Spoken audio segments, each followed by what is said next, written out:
Shabbat Shalom. It's so good to see you and to be back together on this Shabbat. I'm relieved, Yasher Koach. I'm relieved that it's been such a quiet and uneventful few months. Did I miss anything?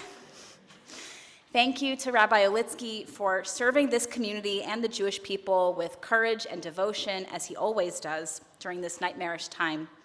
I'm grateful to Rabbi Olitsky as well for supporting me during my maternity leave, allowing me to experience the very special joy of nurturing a newborn baby. Thank you. I can't wait for you all to meet our sweet Ami Be'eri, whose name has taken on much deeper significance to us since October 7th. Ami, my people, evokes the powerful sense of connection to the Jewish people that so many of us are feeling. Be'eri, my wellspring, reminds us of the strength and resilience of Kibbutz Be'eri, and also calls us to cherish the sources of strength, nourishment, and renewal that are present in our lives. Speaking of which, thank you to all of you for sustaining my family and me during these last 12 weeks with delicious meals, very delicious meals, good wishes, gifts, and most of all, the precious gift of time as we adjusted to being a family of 4. From the bottom of my heart, thank you. As I am feeling grateful for my little family, our hearts and efforts remain focused on the 137 Israeli families who wait in anguish for the safe return of their loved ones. Dr. Michael Zeldin, an HUC professor I knew in LA, was once reflecting on his days as a student at UC Berkeley during the turbulent time of student demonstrations against the Vietnam War. He remembered that it was a very difficult time to study. Many professors decided to cancel class entirely, but his Hebrew teacher, he said, told her students that she would not be canceling class. "We need this time together more than ever during these difficult times," she said. And then she quoted the Mishnah from Peah. "Talmud Torah keneged kulam," she said. Usually that's translated as the study of Torah is equal to them all, meaning all other mitzvot. But the word neged literally means against. And Michael's Hebrew teacher translated that Mishnah in a unique and powerful way. Study of Torah stands against everything else. Torah study, she said, is an antidote to everything. I believe that. Torah study helps me find a sense of stability. It sustains me, helps keep me sane during our own turbulent and challenging days. As I've been reflecting on this week's Parsha, I've been struck by the name of the portion, Vayigash. For me, it's the defining theme of the portion, and it speaks to so much that's been going on in our lives. Vayigash means he came close, or perhaps he came closer. It's Judah who comes closer at this moment, stepping forward to address the man he believes to be an Egyptian official, second only to Pharaoh, who is about to imprison his youngest brother, Benjamin. But it's not an Egyptian official, of course, it's his brother Joseph, whom he has not seen for 17 years. Vayigash is a key word at this moment because it contrasts so strongly with the word that was used the last time Judah and his brothers saw Joseph. They saw him merachok, from a distance, and they plotted to put him to death.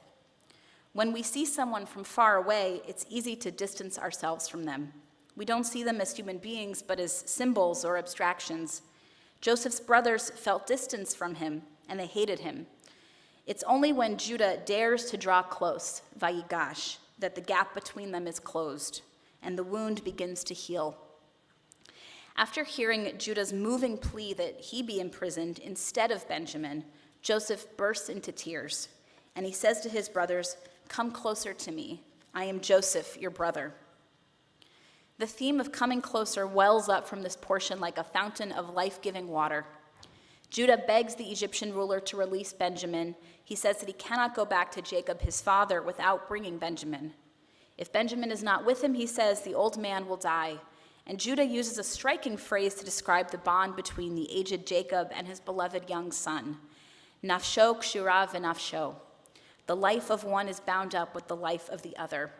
Their lives, or their souls, are bound together, knit together, woven together so tightly they cannot be extricated. So deep is the connection between them, says Judah, that they cannot live without each other. Judah has come to understand the fathomless love between parent and child, and to empathize with the terrible grief that his father suffered when he believed that Joseph was dead.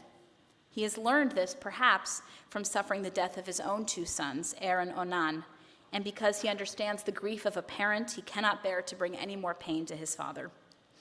He has come close in compassion and understanding to the father he once resented, and he has come close in love and loyalty to his young brother, Benjamin. Another example of coming close that arises from this parsha. Judah says that when he asked his father Jacob for permission to bring Benjamin down to Egypt, he stood surety for the lad, Arav et Hana'ar. To stand surety for someone means to take personal responsibility for them. In this case, Judah pledged that he would be responsible for his brother's safety. He promises to protect him from harm and guarantees that he'll bring Benjamin back to his father. Judah, it seems, has traveled a great distance in moral terms. He no longer sees a beloved younger brother as alien, as competitor for his father's love, as a dangerous threat. Judah now sees that Benjamin is part of him, belongs to him, and he's willing to risk his own life in order to save him. Vayigash is the word that sustains me during these incredibly difficult times. This is a time for coming closer to one another, drawing strength from our community. It's a time to remember how tightly our souls are bound up, nefesh b'nefesh, with the souls of our family in Israel. It's a time for coming close and feeling compassion for the pain and suffering of Israelis and Palestinians. We're drawn together as well by the memory of those we loved who gave so unstintingly of themselves to this sacred community of Bethel. When I came back into the sanctuary, I immediately thought about Arnie Nierenberg, Jake Hoffman, and Shirley Gordon, who passed away while I was on leave. I miss them so much. I miss their warmth, their embrace, their humor, their love for celebrating Shabbat here, and the way they cherish the thriving Jewish life of Bethel. I know that all of you who are Shabbat and Minyan regulars feel their absence profoundly.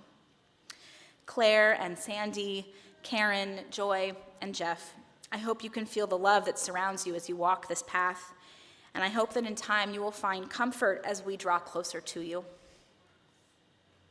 And finally, a beautiful instance of Vayigash, the act of drawing closer, soul to soul, came to our community this week. As he was preparing for Christmas, the Reverend Grant Mansfield of St. George's Episcopal Church in Maplewood took time to reach out to the clergy of Bethel, TSTI, and Oheb Shalom. In a very touching email, he shared with us what he called letters of love from the children of his parish, expressing support for the Jewish people during this time. Reverend Mansfield wrote, "Know that St. George's stands with you against anti-Semitism and any act that is intended to make you feel unwelcome and unsafe in our community." The letters include pictures of doves, hearts, rainbows, trees, and menorot, and this is what they say. "Hatred has no place in Maplewood. We stand with our Jewish brothers and sisters. We are your friends. Do not listen, L-I-S-I-N, to those people, P-E-P-L. We care about you. You are amazing, and it gets better. We are all fearfully and wonderfully made. We are all children of God. We are grateful for you. We love you. You are in our hearts and minds. We care and love our Jewish neighbors and friends. Love, too, is the antidote to everything. In this dark time, let us be grateful to all who draw closer to us in love, and let us recognize that we belong to one another. I'm thinking of a line from the film Cloud Atlas. Our lives are not our own. From womb to tomb, we are bound to others, past and present, and by each crime and each kindness, we birth our future. Together, may we birth a future grounded in growing ever closer to one another. Shabbat Shalom.